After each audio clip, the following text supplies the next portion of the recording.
kami ng bus, everyone. So, yan, mag-aantay yan lahat. Lahat yan.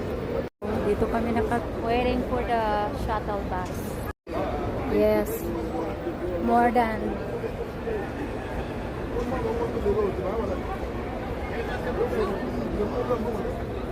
Na yung ID namin. So, mag-renew kami. Very, very disciplined. Dito lang pakialam sa mahal ng gasolina.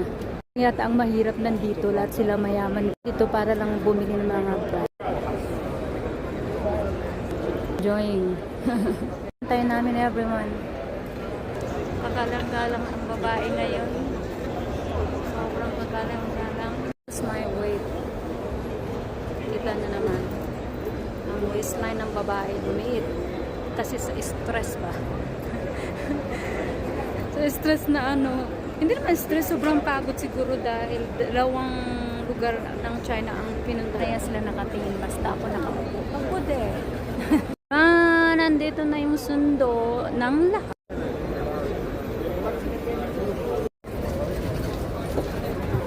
Nila yung ganyan every kami guys. Madali pag pumunta dito sa China. Hindi po madali. Mahirap guys. Madali ang tourist kasi may tour guide kayo, di ba po? Pag ganitong gagawin nyo, hindi madali guys. Passion is the key. Kung hindi lang kurakot ang mga nagtatrabaho sa gobyerno, kaya naman nating maging ganito rin eh. Totoo lang.